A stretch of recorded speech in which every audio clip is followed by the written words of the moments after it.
ఖుషిగా హాయిగా ఖుషి ఖుషిగా హాయిగా రేడియో ఖుషి.com రేడియో ఖుషి.com. Hello listeners, welcome to interviews with radio ఖుషి.com. ఇప్పుడు మీతో ఉన్నాడు మీ వరప్రసాద్. మ్యూజిక్ డైరెక్టర్ గా ఎన్నో సినిమాలకు వీణుల విందైన మ్యూజిక్ అందించి తనకంటూ ఒక ప్రత్యేకతను సంపాదించుకున్న ప్రముఖ సంగీత దర్శకురాలు ఎంఎం శ్రీలేఖ ఈ రోజు మన అతిథి. నమస్కారం మేడం. నమస్తే అండి. ప్రస్తుతం మీరు మ్యూజిక్ డైరెక్షన్ చేస్తున్న సినిమాల గురించి చెప్తారా? రిలీజ్ అవడానికి 3 పిక్చర్స్ ఉన్నాయండి. రేపు రిలీజ్ అవుతుంది స్టేట్ రౌడీ, అండ్ దెన్ మహారాజశ్రీ, తర్వాత తిన్నామా పడుకున్నామా తెల్లారిందా.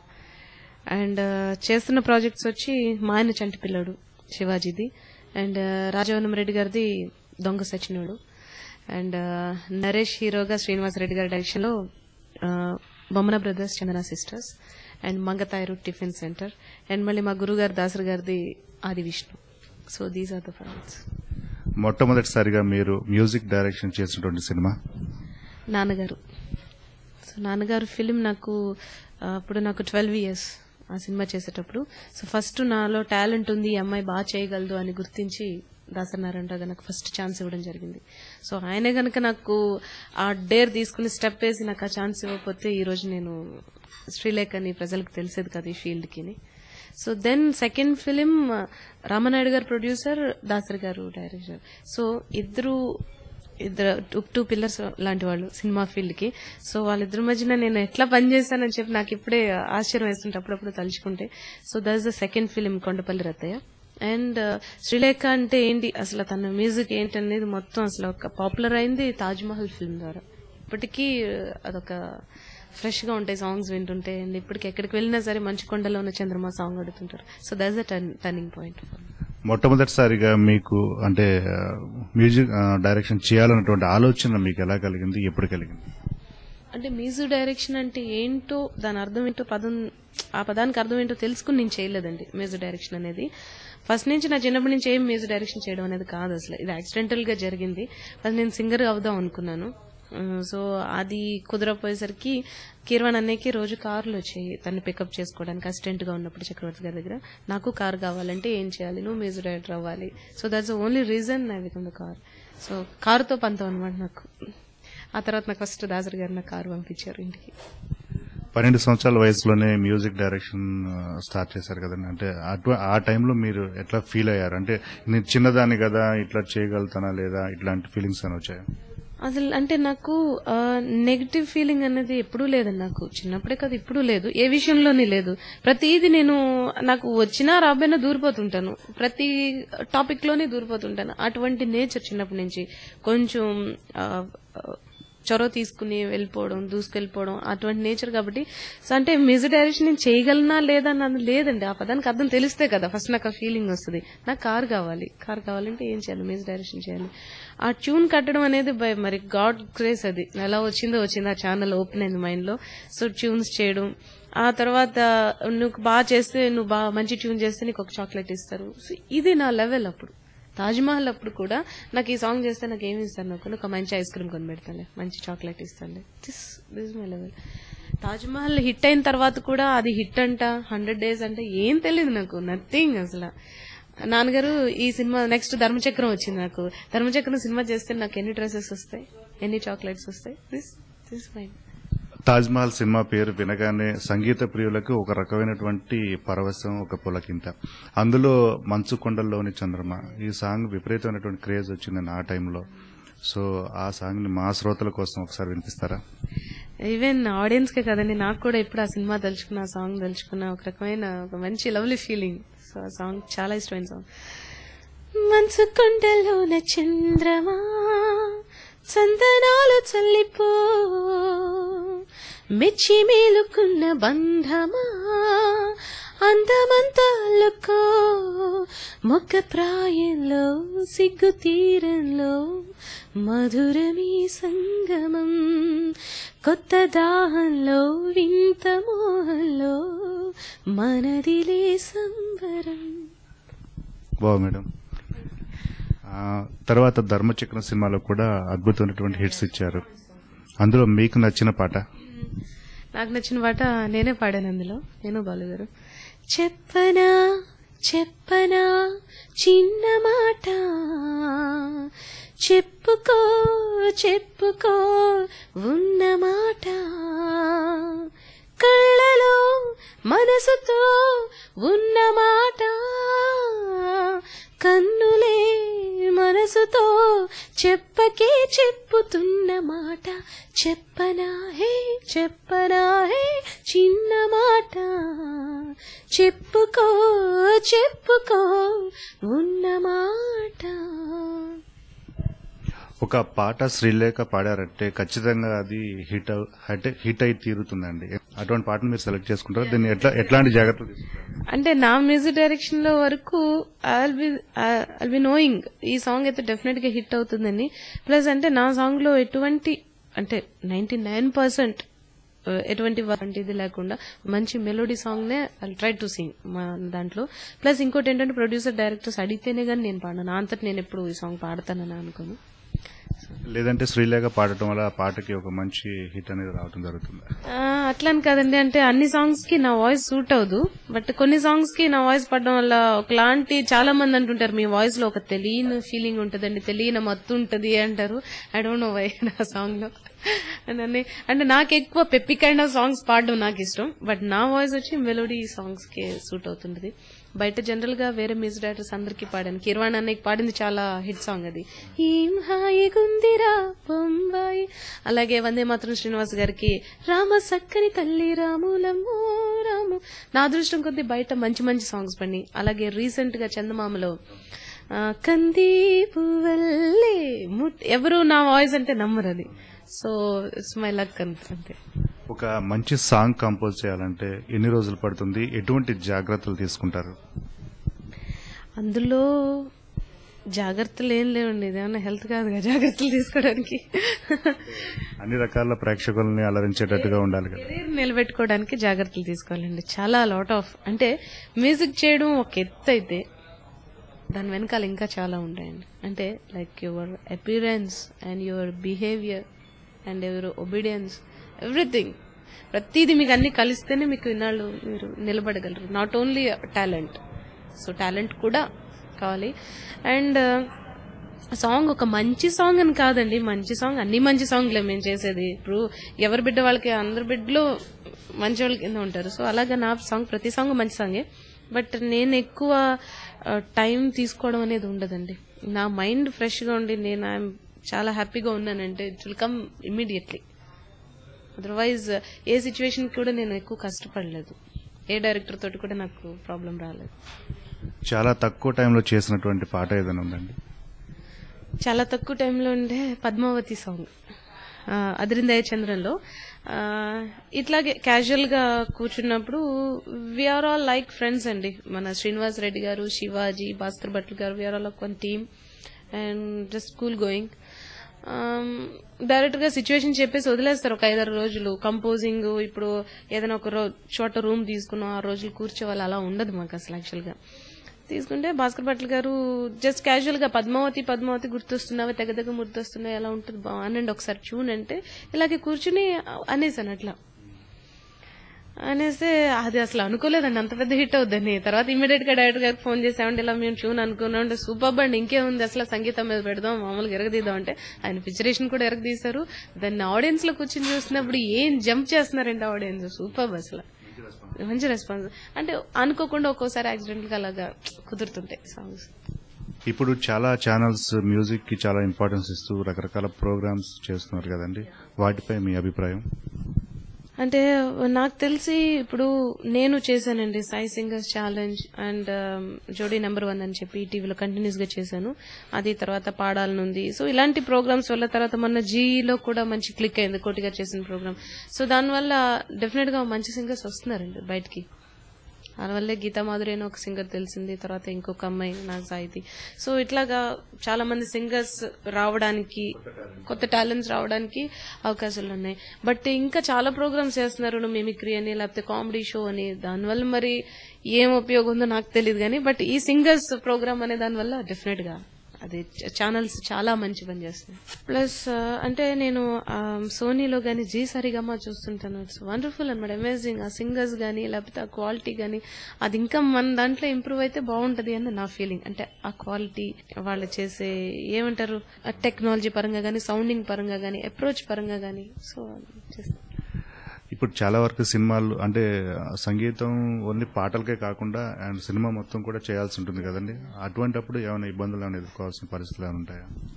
లేదండి, అంటే నిజంగా మీరు అన్నట్టు పాటలు చేయడం ఒక ఎత్తు అయితే రీ రికార్డింగ్ చేయడం ఒక ఎత్తు అండి. అది అందరికీ రాదు. రీ రికార్డింగ్ అనేది రియల్లీ వెరీ టఫెస్ట్ థింగ్. నిజంగా చెప్పాలంటే నాకు కూడా రాదు. బట్ రాదు అంటే ఐఎమ్ డూయింగ్, జస్ట్ నేను నేర్చుకోలేదు ఎక్కడ, ఇలా చేస్తే బాగుంటుంది, జస్ట్ ఆల్ ఎక్స్పెరిమెంట్ అంతే. ప్రతి సినిమాకి ఇలా చేస్తే క్యారెక్టర్స్ తో పాటు అండ్ మనం ఇన్వాల్వ్ అయ్యి క్యారెక్టర్ లో.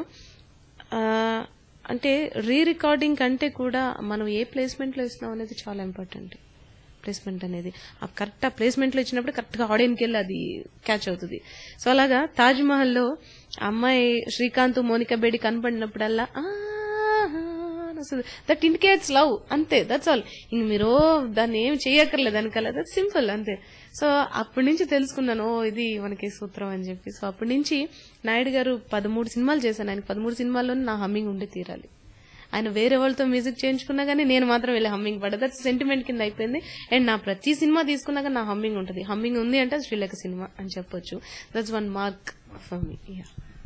సంగీతంలో మీ గురువు ఎవరండి?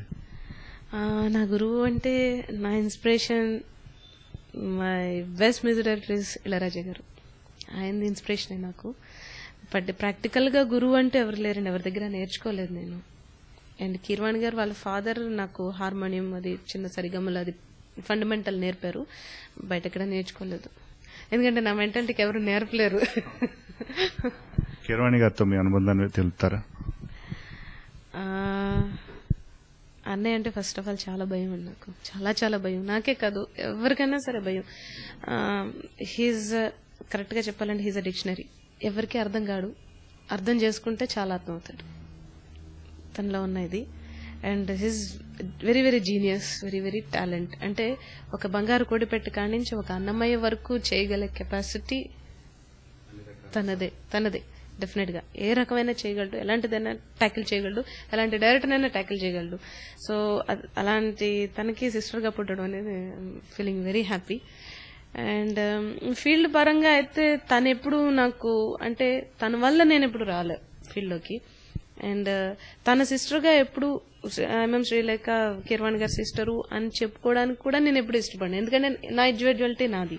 సో అలాగనే తను ఎప్పుడు ఇన్వాల్వ్ అవ్వడు, ఎప్పుడు చిన్నప్పటి నుంచి కూడా. ఏదైనా ఎప్పుడైనా సాంగ్ వినపడితే బాగా చేసావు అంటాడు, లేకపోతే ఇలా చేస్తుంటే బాగుండేదేమో, లేకపోతే అక్కడ కాపీ కొట్టు ఇక్కడ కాపీ కొట్టు. సో లైక్ దిస్ ఫ్రెండ్లీ ఇది.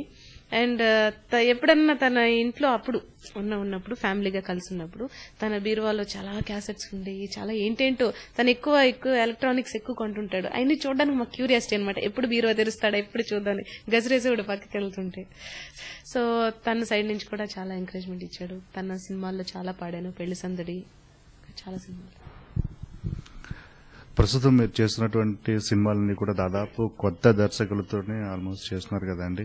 సో అంటే పాత దర్శకులతో ఏంటంటే వాళ్ళు ఒక రకమైనటువంటి సాహిత్యానికి, ఒక రకమైనటువంటి బాణీలకి అలవాటు పడి ఉన్నారు. ఈ కొత్త దర్శకులతో చేసినప్పుడు కలిగే ఫీలింగ్ ఎలా ఉందండి? కొత్త దర్శకులతో ఒకలా ఉంటుంది ఫీలింగ్, పాత దర్శకులతో ఒకలా ఉంటుంది. పాత డైరెక్టర్స్ ఏంటంటే నేను చేసిన వాళ్ళు రాఘవేంద్రరావు గారు, అలాగే అప్పట్లో తాజ్ మహల్ కి కొత్త దర్శకుడే ముప్పలనేని శివయ్యకి సురేష్ వర్మ కొత్త దర్శకుడే. సో కొత్త దర్శకులైనా వాళ్ళు కొంచెం మెచ్యూర్డ్ గానే ఉంటారు, వాళ్ళకి they know what they want exactly. And అలాగే మన జంజాల్ గారితో వర్క్ చేశాను నేను, రేలంగి నరసింహరావు గారితో వర్క్ చేశాను, ఎవ్రీబడి ఆల్మోస్ట్. అండ్ ఇప్పుడు వచ్చే డైరెక్టర్స్ ఏంటంటే పాపం వాళ్ళకి తెలియపోయినా సరే చెప్తే వింటారు, ఏమంటే ఇలా ఉంటే బాగుంటదండి అని చెప్తే అలాగే మేడం తప్పకుండా. పాపం నాకు ఎంత ఒకసారి బాధేస్తుంటే మేడం నాకు ఏం చేస్తారో తెలీదు, మీరు బాగా చేయాలండి, ఈ సినిమాని మీరే నిలబెట్టాలి అన్నప్పుడు ఇంకా ఎక్కువ కేర్ తీసుకుంటాను ఆ సినిమా మీద, ఎందుకంటే మనల్ని నమ్మి వచ్చారు సినిమా. నాకు ఈ పెద్ద సినిమా ఒకలాగా చిన్న సినిమా ఒకలా ఉండదండి, అన్ని ఒకటే నాకు. ఎందుకంటే నా మ్యూజిక్ తో నేను హిట్ చేయాలి అక్కడ, my music is the hero. నా వరకు నాకు. సో అది నా మెయిన్ ఎయిమ్. సో అందుకనే నా ఏ రికార్డ్స్ తీసుకున్నా సరే ఆడియో వరకు నాది హిట్ ఉంటుంది. సినిమా ఫ్లాప్ హిట్ పక్కన పెట్టేసింది, అది అందరితోటి కాంబినేషన్ అయి ఉంటుంది. సో నా వరకు నేను ది బెస్ట్ చేశానా లేదా అన్నది నేను చూసుకుంటాను ఎప్పుడు. సో కొత్త డైరెక్టర్స్ నాకు ఏ విధమైన ప్రాబ్లం లేదు, ఎందుకంటే they so encouraging and so ఉత్సాహం ఎక్కువ ఉంటుంది. వాళ్ళకి ఏదో చేయాలి ఆ తప్పన. ఒక్కొక్కసారి అది ఇబ్బందిగా కూడా ఉంటుంది, బట్ ఒక్కొక్కసారి బాగుంటుంది కూడా. లైక్ రీసెంట్ గా రిలీజ్ అయిన మైసమ్మ ఐపీఎస్ ఆడియోకి మంచి రెస్పాన్స్ వచ్చింది కదండి, ఆ సినిమా గురించి చెప్తారా? మామూలు రెస్పాన్స్ కదా, ఇట్స్ ట్రెమెండస్. అంటే నేనే ఊహించలేదు 4 lakhs క్యాసెట్ సేల్స్ అయినాయి అంటే అది మాటలు కాదండి. అంటే గురుగారు బ్యానర్ అంటే నా బ్యానర్ లాంటి సొంత బ్యానర్ లాంటిది. సో ఆయన ఎప్పుడు నేను అక్కడికి ఆఫీస్కి వెళ్ళినా ఇంటికి వెళ్ళినా ఇంట్లో మనిషిలాగే ఉంటాను, బట్ ఎప్పుడు మ్యూజిక్ డైరెక్టర్ ఎప్పుడు ఆయన ట్రీట్ చేయలేదు. అండ్ ఆ బ్యానర్ కి నాకు హిట్ పడాలి అన్న ఒక తపంతోనే అందరం వర్క్ చేశాను. నేను గానీ, డైరెక్టర్ గానీ, కెమెరామ్యాన్ గానీ, even Mumaith Khan, everybody work hard work. So ఈ ఆడియోకి ఓకే హిట్ అవుతుందని అనుకున్నాను కానీ, బట్ సో అలాగే అందరూ కూడా హార్డ్ వర్క్ చేశాం ఆ సినిమాకి. గురుగారు బ్యానర్ లో ఆఫ్టర్ 12 years నాకు వచ్చిన ఆపర్చునిటీ ఇది. నేను ఫస్ట్ నమ్మలేదండి ఈ సినిమా వస్తుందని, కళా నిజమా అనుకున్నాను. అంటే ఎందుకంటే ఈ సినిమా వస్తే నమ్మలేదు, ఎందుకంటే ఈ సినిమా మీద చాలా హోప్స్ పెట్టుకున్నారండి. ఒక చిన్న సినిమాగా మొదలుపెట్టి ఒక పెద్ద సినిమా రేంజ్ లో ఈ సినిమాని చేశారు. సో అన్ని హోప్స్ పెట్టుకున్నప్పుడు నన్ను పిలిచి ఇచ్చారంటే ఎంత ఉండాలి. నేను గొప్ప మ్యూజిక్ డైరెక్టర్ అని కాదు, డెఫినెట్ గా. సో తనైతే బాగా చేస్తుంది, బాగా ట్యూన్ అవుతుంది, ఎందుకంటే గురుగారి మెంటాలిటీ, గురుగారు ఏం కావాలో నాకు తెలుసు ఫస్ట్ ఆఫ్ ఆల్. సో అందుకనే కంపోజింగ్ కూడా 1 day లో 4 tunes ఓకే అయిపోయినాయి. అందరికీ ఆశ్చర్యం అనమాట, ఏంటి 1 day లో, సాధారణంగా ఆయన చేయరండి, నచ్చకపోతే లేసి వెళ్ళిపోతుంటారు ఆయన, ఇంకోటి అని ఎవరైనా సరే ఓకే ఆయనకి, ఎవరైనా ఒకలాగే. సో అలాంటిది 1 day లో 4 tunes ఓకే చేశారు. అండ్ ట్యూన్స్ అన్ని కూడా బాగా వచ్చినాయి. దానికి ఫస్ట్ లిరిక్స్ కూడా నేను కొంచెం పల్లవి అన్నప్పుడే నేను లిరిక్ అంటుంటాను ప్రతిదానికి. అది కూడా అట్లాగా నా పేరు ముమైద్ ఖాను, నేను ఎవరికి ఏమీ కాను అని అంటే ఎలా ఉంటుందని ఒక థాట్ సడన్ గా వచ్చింది. అది బాగా క్లిక్ అయిపోయింది ఆ అమ్మాయికి. ఎందుకంటే ఆ అమ్మాయి మీద ఎన్నో రకాలుగా రాశారు. నేను చేశాను ఆపరేషన్ దుర్యోధనలో ఏక భారత్ ఏకో మిత్రం అని, మంచి హిట్ సాంగ్ అమ్మాయికి. ఆ తర్వాత నా పేరు ముమైద్ ఖాను అంటే ఎప్పటికీ నిలిచిపోవాలి ఆ సాంగ్, ఇంకెవరు వాడకూడదు మళ్ళీ అమ్మాయి పేరుని అన్నట్టుగా చేస్తే గురుగారు కూడా చాలా బాగుంది సాంగ్. అంటే చంద్రబోస్ గారు రాయడం జరిగింది. అలాగే అందులో చుప్ సాలా అనే సాంగ్ ఒక డిఫరెంట్ గా, ప్రభాకర్కి అమ్మాయికి రెగ్యులర్ డ్యూట్ అంటే చూడరు, ఏదన్నా డిఫరెంట్ గా చేయాలంటే డిఫరెంట్ గా కూడా పిక్చరైజ్ చేశారు భరత్ గారు కూడా. అండ్ అందులో నాకు మాతృదేవ అనే బాబా సాంగ్ చాలా ఇష్టం అండి, గురుగారు రాసింది. అది కూడా చాలా తక్కువ టైంలో కంపోజ్ చేశాను. ఆయన రాసిన లిరిక్ కి ఏ అక్షరం కూడా మార్చకుండా కంపోజ్ చేసిన సాంగ్ అది. నాకు డెఫినెట్ గా ఒక అవార్డు రావాలన్న ఫీలింగ్ తోటి అది నేను పాడడం కూడా జరిగింది. సో యాక్చువల్ గా చిత్రగారితో పాడిద్దాం అనుకుంటే గురుగారు వద్దు నువ్వే పాడు బాగుంటది అని చెప్పి అన్నారు అనమాట. సో మా రేడియోఖుషి.com లిజనర్స్ కోసం ఒక్కసారి ఆ పాట హమ్ చేసి వినిపిస్తారా? మాతృదేవో భవ పితృదేవో భవ అన్నారు పెద్దలు, స్త్రీదేవో భవ అనలేదు ఎందుకురా, స్త్రీమూర్తి లేకుంటే సృష్టి ఏదిరా, నీ పుట్టుకేదిరా. ఎక్సలెంట్ మేడం, చాలా బాగుందండి. మీ ఫ్యామిలీ గురించి చెప్తారా? అమ్మ నాన్నగారికి నేను ఒకదాన్ని కూతుర్ని, చాలా గారాభంగా పెంచారు. అలా అని చెప్పి చాలా స్ట్రిక్ట్ అనమాట, అంటే ప్రొఫెషన్ వైజ్ గా. సో వాళ్ళే కనుక ఎంకరేజ్మెంట్ లేకపోతే ఈ రోజు నేను ఇలా మ్యూజిక్ చేసేదాన్ని కాదు. నాకు స్టడీస్ అంటే ఇంట్రెస్ట్ తక్కువ. జనరల్ గా ఎలా ఉంటుంది పేరెంట్స్ కి, వాళ్ళకి ఏదో ఫస్టే ఊహించేసుకుంటారు మా అమ్మాయి డాక్టర్ అవ్వాలి, మా అమ్మాయి ఇంజనీర్ అవ్వాలని చెప్పి అదే వాళ్ళ మీద రుద్దడానికి ట్రై చేస్తుంటారు. బట్ మా పేరెంట్స్ అట్లా కాదు, నాకు ఏది ఇంట్రెస్ట్ ఉందో అదే వాళ్ళని దాన్ని ఎంకరేజ్ చేశారు. అండ్ మై హబ్బీ ప్రసాద్ గారు ఈజ్ ఫ్రమ్ వైజాగ్, ఇంకా చిల్డ్రన్స్ లేరు. So this a cute family.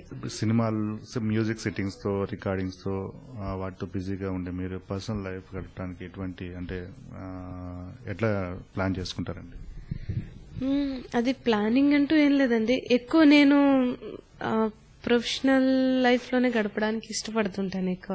ఎందుకంటే నేను చిన్నప్పటి నుంచి మా ఇంట్లో పెరిగిన దానికంటే ఫీల్డ్ లో పెరిగిందే ఎక్కువ. ఫీల్డ్ లో వాళ్ళే అందరూ నాకు బంధువులు, చుట్టాలు, ఫ్రెండ్స్, ఎవ్రీబడి. ఎందుకంటే నేను చుట్టాల ఇంటికి కూడా ఎక్కువ వెళ్ళను, మ్యారేజెస్ కి అటెండ్ అవును. ఎప్పుడన్నా వెళ్తే మా అమ్మమ్మ గారి ఇంటికి వెళ్తుంటాను.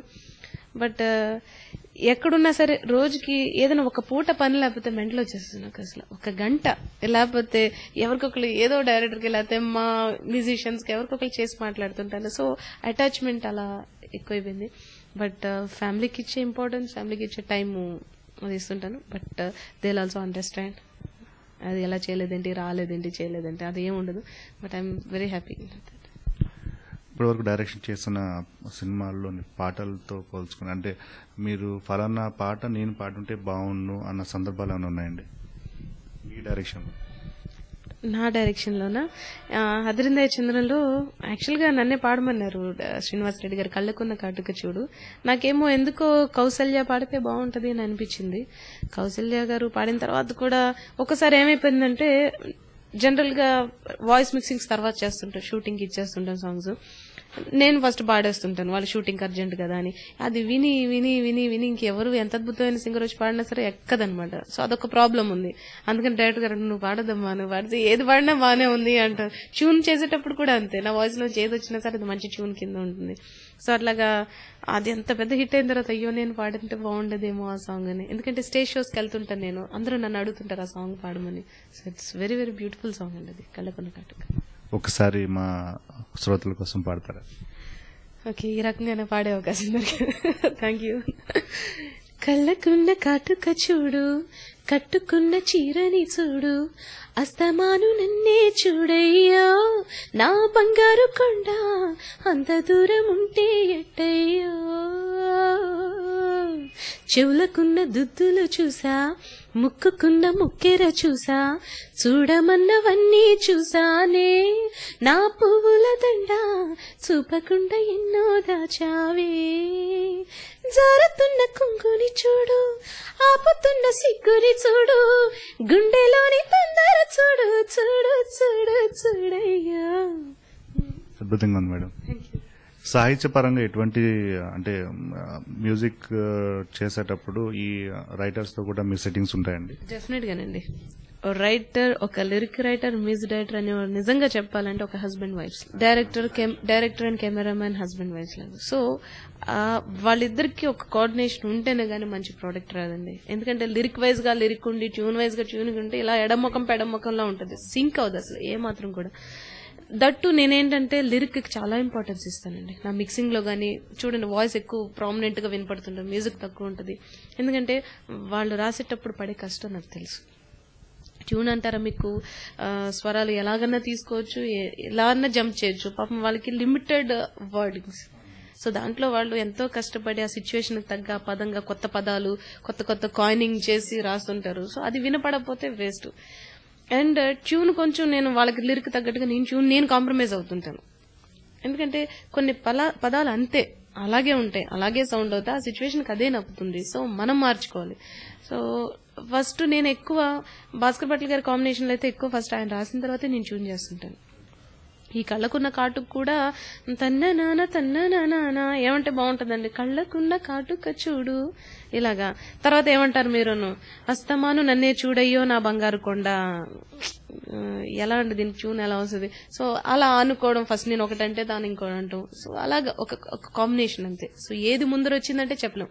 చాలా వరకు కూడా అలా ప్రిఫర్ చేసింది. అలాగే నడుము సాంగ్, అందులో నడుము మొత్తం రాసిన తర్వాత నేను ట్యూన్ చేశాను. ఆయనకి ఏదో కొన్ని కాన్సెప్ట్స్ ఉంటాయి, రాస్తారు, అది డైరెక్టర్ కి నచ్చేస్తుంది. సో లిరిక్ మార్చలేం మనం. సో డెఫినెట్ గా చచ్చినట్టు దానికి ట్యూన్ చేసి తీరాలి. సో లిరిక్ రైటర్ అనేవాళ్ళు చాలా ఇంపార్టెంట్. అంటే ఒకదానికొకటి అవినాభావ సంబంధం. దాదాపు అన్ని సాంగ్స్ కూడా మంచి సాహిత్యంతో ఉన్నాయి. మీరు చేసిన పాటలు కానీ అన్ని కూడా మీకు బాగా సాహిత్యం బాగా నచ్చినటువంటి సాంగ్?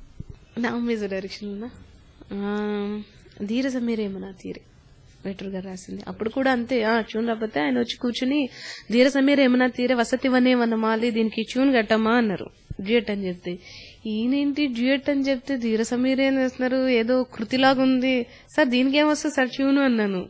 నువ్వు కట్టమ్మాయి వస్తుంది అన్నారు. ఏం సార్ చేదస్తం పోదేమో వీరికి అని చెప్పి ఇలా తిట్టుకుంటూ ట్యూన్ కట్టాను. But it came out very well. నేనేం ఆలోచించానంటే, సరే ఈయన ఒక క్లాసికల్ వేలో చెప్తున్నారు కదా, దీని ఒక వెస్టర్న్ కలర్ ఎందుకు ఇవ్వకూడదు దీనికని, ఒక రిథం వాయించమని. ధీర సమీరే యమునా తీరే వసతివని వనమాలియో గ్రామ సమీపే ప్రేమ కలాపే చెలితగున రసకేళి. ఆకాశమే నా హద్దుగా నీ కోసం వచ్చా ముద్దుగా తెచ్చానురా మెచ్చానురా గిచ్చేయి రచ్చిన సొగసును. బ్యూటిఫుల్ సాంగ్ అండి. అది అప్పట్లో కూడా ఒక మంచి రికార్డ్ బ్రేక్ సృష్టించింది, ఒక క్లాసికల్ వెస్టర్న్ మిక్స్ అనేది. ఈ సాంగ్ కి నాకు ఇన్స్పిరేషన్ వచ్చి నిన్ను కోరి వన్ను ఇళరాజా గారిది. అది పిక్చరైజేషన్ కూడా చాలా అద్భుతంగా చేశారు. అన్ని సాంగ్స్ కూడా ఫోటోగ్రఫీ గానీ డైరెక్షన్ గానీ ఎవ్రీథింగ్, అందులో వెంకటేష్ గారు రమ్యకృష్ణ అందరూ కూడా చాలా బాగా పెర్ఫార్మ్ చేశారు. శ్రీలేఖ్ గారు సింగర్ మ్యూజిక్ డైరెక్టర్ కాకుండా ఉంటే ఏమై ఉండేవారండి? ఏమై ఉండేవారంటే నాకు చిన్నప్పటి నుంచి ఏంటంటే సీఎం ఆర్ కలెక్టర్ అంటే నాకు అది ఏమైతే తెలియదు కానీ హోదా అండ్ ప్లస్ ఏంటంటే నా కారు వెళ్తుంటే ముందర ఒక 4 కార్లు వెనక 4 కార్లు, అది ఇష్టం నాకు. ఐస్ ఆఫీసర్ అది ఏంటో తెలియదు కానీ మొత్తానికి అది ఇష్టం అనమాట. గవర్నమెంట్ అఫీషియల్ అయి ఉండేవారు. గవర్నమెంట్ అఫీషియల్ అందరికి మంచి అందరికి నా అప్లికేషన్స్ తెస్తుండాలి. సరే చూస్తానులే వెళ్ళు. సేవ కాదు మళ్ళీ సేవ చేస్తాను లేదు అంటే అందరు నా కోసం ఒక 10 మంది వెయిట్ చేస్తుండాలి. వాళ్ళందరూ అప్లికేషన్స్ పెట్టి అమ్మా నాకు చేయండి, చూస్తానులే వెళ్ళు అని. సో ఒక మంచి హోదా, అది ఇష్టం నాకు. మీకు నచ్చిన సాంగ్స్ అంటే ఒక మంచి సాహిత్యం ఒక మంచి మ్యూజిక్ వచ్చిన సాంగ్ రావాలంటే ఎటువంటి మూడ్, లైక్ అంటే రకరకాల సిచ్యుయేషన్స్ బయట ఫేస్ చేస్తుంటాం రియల్ లైఫ్ లో కానీ బయట, సో అట్లాంటి కండిషన్ లో ఉండి కూడా ఒక మంచి పర్ఫార్మెన్స్ ఒక మంచి సాంగ్ బయట రావాలంటే ఎటువంటి కేర్ తీసుకోవాలండి? అంటే ఇదేంటంటే this is for upcoming people కోసం ఈ ప్రశ్న. ఫస్ట్ ఆఫ్ ఆల్ ఒక మంచి సాంగ్ రావాలని రాకూడదని అంటే అది పక్కన పెట్టేస్తే ఫస్ట్ ఆఫ్ ఆల్ మీ మనసుని ఎప్పుడు కంగనివ్వద్దు. ఎందుకంటే మీకు మీరు ఇంపార్టెంట్, ఫస్ట్ నాకు నేను ఇంపార్టెంట్, తర్వాత ఎవరైనా సరే, తర్వాత మా మదర్ అయినా ఫాదర్ అయినా హస్బెండ్ అయినా నా చిల్డ్రన్ అయినా, నాకు నేను ఇంపార్టెంట్. నేను బాగుంటేనే 10 మంది బాగుంటారు. సో అలాంటిది నేనే టెన్షన్ పడిపోయి నేనే అఫెండ్ అవుతే ఎవరికి నష్టం, నాకే కదా. So first of all I try to ఎప్పుడు ఐ బీ హ్యాపీ. ఏదైనా ఉన్నా కానీ 2 minutes ఫర్గట్ ఆర్ ఏదైనా ఉంటే మర్చిపోతాను వెంటనే, పట్టించుకోను దేనైనా సరే. ఎవరినన్నా నన్ను హర్ట్ చేసినా సరే వాళ్ళ కర్మ అనుకుంటాను అంతే తప్పితే నేను ఎఫెండ్ అవ్వను ఫస్ట్ ఆఫ్ ఆల్. సో ఎఫెండ్ అవ్వను కాబట్టి ఎనీ టైం నాకు ఓకే అండి, మీరు అర్ధరాత్రి లేపు నన్ను ట్యూన్ చేయమన్నా చేస్తాను నేను. సో ఆల్వేస్ నా మైండ్ ప్రిపేర్ గా ఉంటుంది చేయడానికి. సో ఎప్పుడైనా ఏదైనా ట్యూన్ చేసి రాకపోతే వెంటనే ప్యాకప్ చేసి వెళ్ళిపోతాను, ఎక్కడికైనా వెళ్ళిపోతాను, షాపింగ్కి వెళ్తాను లేదా ఏదైనా టీవీ చూసుకుంటాను. సో అంతేగాని ఎక్కువ స్ట్రైన్ అయ్యి చేయనండి. ఎప్పుడైనా నా చేస్తున్నప్పుడు I love to do it. ప్రేమిస్తేనే మీరు ఆ పని పర్ఫెక్ట్ గా చేయగలరు. అండ్ చేసే పనిని పర్ఫెక్షన్ ఆలోచించండి. ఈ పని అయినా సరే అప్పుడే మీకు సక్సెస్ వస్తుంది. ఏదో చేసామా డబ్బులు ఇచ్చారా చేసామా అన్నట్టుగా ఉంటే అలాగే ఉంటుంది. సో పని మీద పర్ఫెక్షన్ ఉండాలి. సో అందుకనే బాలు గారు పాడేటప్పుడు కూడా ఆయన వదలను అసలు, దండం పెట్టేస్తారు నన్ను, వదలు మా అయిపోయింది కదా బాగుంది ఇంకేంటి సార్ ఇంకేదో కావాలి ఇంకేదో, పర్ఫెక్షన్. సో వచ్చే వరకు కూడా మనం పోరాడాలి. చాలా మంది సింగర్స్ తోటి రకరకాల ప్రయత్నాలు అంటే పాటలు పాటించడం అది జరిగింది కదా, మీకు బాగా నచ్చిన సింగర్ అంటే నేను చెప్పింది కరెక్ట్ గా అతను చెప్పగలిగారు పాడగలిగారు అన్నటువంటి సింగర్ ఎవరు ఉన్నారా? ఇంకెవరండి, బాలు గారు, చిత్ర గారు. ఆయన ఒకసారి ఏడిపిస్తుంటారు, మురుగా వదిలేదండి నన్ను మురుగా అని పిలుస్తుంటారు. నా ఫేస్ లోనే ఆయన కనిపెట్టేస్తారు, ఏంటి నచ్చలేదా ఎక్స్ప్రెషన్, ఆ ఏడు మొగం ఆపి పాడతాను అని చెప్పి అలాగా. అండ్ చిత్ర గారు ఆల్సో సో ఫ్రెండ్లీ అనమాట. రాగానే ఇట్లా కౌగిలించుకుంటారు, రాగానే నా మామూలు ఏది అడుగుతాను, మామూలు అంటే చాక్లెట్ అనమాట, చాక్లెట్ ఇస్తారు నాకు. సో నాకు నచ్చిన సింగర్ అంటే నేను లేపైనా పర్లేదు, ఎక్కడన్నా ఉంటే వాళ్ళు పాడేస్తారు. That confidence I have that. So tremendous singers. తర్వాత నా మ్యూజిక్ డైరెక్షన్ లో ఒకరితో పాడించాలి నా ఏమో అది వచ్చి లతా మంగేష్కర్ గారిని. ఆవిడంటే నాకు చాలా చాలా ప్రాణం. సో ఆవిడతో ఎప్పుడన్నా నా మ్యూజిక్ డైరెక్షన్ లో ఆవిడతో ఒక సాంగ్ పాడించాలన్నది ఒక డ్రీమ్. ఇప్పుడున్న పరిస్థితుల్లో ప్రస్తుతం చాలా కొత్త వాయిస్లు వినపడుతున్నాయి కదండి, అంటే ఫలానా వాయిస్ బాగుంది నా సినిమాలో చేస్తే బాగుంటుంది అన్నటువంటి వాయిస్ విన్నారా ఈ మధ్యన? అంటే ప్రతి వాయిస్ బాగానే ఉంటుందండి, అంటే సాంగ్ కి సూట్ అవ్వాలి కదా, అలాంటి ఇచ్చే సాంగ్ ఏమైనా సూట్ అవ్వాలి. మరి అద్భుతం అని అంటే ఏం లేదు, ఎవ్రీబడి సింగింగ్ గుడ్. ఒక్కొక్కరికి ఒక్కో సాంగ్ సూట్ అవుతుంటది, టైం బాగుంటే క్లిక్ అవుతుంది లేదా క్లిక్ అవుతుంది. అంటే ఏదన్నా ఒకటేనండి, వాన చినుకు ఎక్కడ పడుతుంది అనే దాని మీద బేస్ అయి ఉంటుంది. ముత్యం చెప్పులో పడితే ముత్యం అవుతుంది, నీళ్ళలో పడితే నీళ్ళ కలిసి, మట్టి మీద పడితే మట్టి. సో ప్రతి సింగర్ కి ఒక్కొక్క టైం వస్తుంది. ఆ సాంగ్ పాడినప్పుడు రోజు మన పక్కనే ఉంటారు, మనతో పాడుతూనే ఉంటారు, బట్ తెలీదు. ఆ సాంగ్ ఆ టైం వచ్చినప్పుడు అయ్యో ఇన్నాళ్ళు మన దగ్గరే కదా ఉన్నారు, మనకి ఎందుకు రాలేదు, ఎందుకు తట్టలేదు అనిపిస్తుంటుంది. So that kind of. ఈ అప్కమింగ్ సింగర్స్ కి మీరు ఇచ్చేటువంటి సలహాలు? అప్కమింగ్ సింగర్స్ కి వన్ థింగ్ అండి, ఇప్పుడు చిత్ర గారు ఉన్నారు, బాలు గారు ఉన్నారు అంటే వాళ్ళు నేను చూసింది అంటే వాళ్ళని సింగర్స్ అనే దానికంటే ఇంకే మాటలో ఏం చెప్పాలో నాకు అర్థం కాదు. అంటే ప్రపంచంలో ఎటువంటి సాంగ్ ఇవ్వండి వాళ్ళు పాడగలరు. చిత్ర గారు గానీ, బాలు గారు గానీ, ఎటువంటి సిచ్యువేషన్ కైనా, ఎటువంటి లిరిక్ అయినా. ఆవిడ మలయాళీ అండి, షీ డోంట్ నో ఎనీథింగ్. వాడు బాగున్నారా తిన్నారా అంటది అంతే, అంతవరకు. ఇప్పుడు ఎన్నేళ్ల నుంచి పాడుతుంది ఆవిడ, ఎన్ని వేల పాటలు పాడింది. సో తెలుగు అమ్మాయి మన ఇంట్లోంచి పుట్టి పాడినట్టు ఉంటది ఆవిడ పాడే పాటలు కానీ. మా పెరటి జామ చెట్టు తీసుకుని ఏదన్నా అన్నమయ్య కానీ అది కానీ. సో ఆవిడ ఇప్పటికీ కూడా పాట వింది అంటే ఆవిడ మళ్ళీ వచ్చి వింటది లోపల, ఏమన్నా కరెక్షన్స్ ఉన్నాయండి, ఇది మళ్ళీ పాడతాను. ఆవిడకి అలా అనవలసిన అవసరం లేదు. నేను ఓకే అన్నా సరే మళ్ళీ పాడుతుంది. ఆ ఒక కేర్, ఆ ఒక ఇంట్రెస్ట్, ఆ ఒక కాన్షియస్నెస్, అయ్యో తప్పు పాడితే రేపొద్దున 10 మంది ఏమని అంటారు. సో అది ఎప్పుడూ మీకు మనలో ఉండాలి. ఆ ఒక సాంగ్ హిట్ అయిపోయిన వెంటనే ఈ మధ్యన అందరికీ ఏమవుతుందంటే ఒక తెలియని ఒక ప్రౌడ్నెస్. సో అదొద్దు. డెఫినెట్ గా మనలో ఎప్పుడైతే మనకి గర్వం పెరిగిందో అది పతనానికి నాంది. సో డెఫినెట్ గా మీకు ఆ కృషి అనేది ఎప్పుడు మీరు చేయండి, ఎప్పుడు చేస్తానే ఉండండి. ఎంత వచ్చినా సరే ఒదిగి ఉండండి. And don't try to imitate anybody. Me voice ని మీరు ఓన్ గా డెవలప్ చేసుకోండి. అలా పాడదాం, ఆ సింగర్ ఇలాగా అలాగా, మీ ఓన్ ఎక్స్ప్రెషన్స్ మీరు ఇవ్వండి, మీరు మీ own singing. And always be obedient. ఎంత తెలుసున్నా తెలియనట్టు ఉంటేనే మనకి ఎప్పుడు ఫీల్డ్ లో 10 కాలాల పాటు నిలబడతాయి. ఎందుకంటే మనకంటే మహానుభావులు ఎంతో మంది ఉన్నారు, ఎంతో మంది వచ్చారు పోయారు. సో మనం నథింగ్ ఇక్కడ. సో మనం స్టాండ్ అవ్వాలంటే చాలా అన్ని అవసరం. సో మ్యూజిక్ డైరెక్టర్ అనే వాళ్ళని ఒక గురువుగా భావించండి. ఇస్ మెయిన్ గురువు ఫర్ యూ. తెలుగు సినీ పరిశ్రమ ఆంధ్రప్రదేశ్కే కాకుండా దాదాపు ప్రపంచ వ్యాప్తంగా కూడా ఒక మంచి గుర్తింపును తెచ్చుకుంది. చాలా సినిమాలు ఆడియో రిలీజ్ ఫంక్షన్స్ కానీ అవన్నీ కూడా విదేశాల్లో కూడా అవుతున్నాయి కదండి. దీనిపై మీ అభిప్రాయం? యా డెఫినెట్ గానండి. అంటే నేను దుబాయ్ వెళ్ళాను, కువైట్ వెళ్ళాను ట్వైస్. ఇంకా ఫారెన్ వెళ్ళలేదు. ఆఫీస్ వచ్చినాయి కానీ వెళ్ళడం అవ్వలేదు. డెఫినెట్ గా అంటే సో ఇంకెంతంటే ప్రాణం ఇచ్చేస్తారనమాట. మనం ఏంటో వాళ్ళొక ఫ్యామిలీ మెంబర్ లా వాళ్ళు ట్రీట్ చేస్తారు. అంటే ఎయిర్పోర్ట్ కి వచ్చిన దగ్గర నుంచి మళ్ళీ వాళ్ళు దింపే వరకు కూడా. అండ్ ఇక్కడ మనం చేరిన తర్వాత కూడా ఫోన్ చేసి మేడం చేరారా, దిస్ కైండ్ ఆఫ్ హాస్పిటాలిటీ చాలా బాగుంటుంది. ఎక్కడికి వెళ్ళినా సరే వాళ్ళు ఏంటో మన ఫీల్డ్ అంటే మన ఫీల్డ్ వాళ్ళంటే చాలా ప్రాణం ఇచ్చేస్తారు. వాళ్ళు ఏం ఆశించదు, బికాస్ అవర్ టాలెంట్, మన మంచితనం. అదే మనం వాళ్ళు ఇక్కడికి వస్తే మనం వాళ్ళు అలా చూసుకోలేం, వాళ్ళ కేర్ తీసుకోలేం, చేసుకోలేం. వాళ్ళ పనులన్నీ మానేసుకుని మన కోసం వాళ్ళ ఊరంతా చూపించి తిప్పి వాళ్ళకి ఏం కావాలో కొనిపెట్టి. సో సో వాళ్ళని చూస్తుంటే ఒకసారి నాకు సిగ్గేస్తుంటది, ఎందుకు పాపం ఇంత ప్రాణం ఇస్తారు అని చెప్పి. మా రేడియోఖుషి.com శ్రోతలందరికీ కూడా మీ విలువైనటువంటి అభిప్రాయాలు, తర్వాత మంచి విశేషాలు చెప్పినందుకు థ్యాంక్స్ అలాట్ మేడం. థ్యాంక్స్ అండి, మీకు కూడా థ్యాంక్స్. సో ఎప్పుడు నన్ను ఇలాగే అభిమానిస్తారని, ఆదరిస్తారని, నా మ్యూజిక్ ని ఎప్పుడు ఇలా లవ్ చేస్తారని, అండ్ మీకు నచ్చే మ్యూజిక్ కూడా ఇంకా మరో ఎన్నో మంచి కొండలు లాంటి చంద్రమా సాంగ్ లాంటి చేస్తానని చెప్పి డెఫినెట్ గా నేను ఆశిస్తున్నాను. And thank you so much. ఖుషిగా హాయిగా ఖుషి ఖుషిగా హాయి హాయిగా రేడియో ఖుషి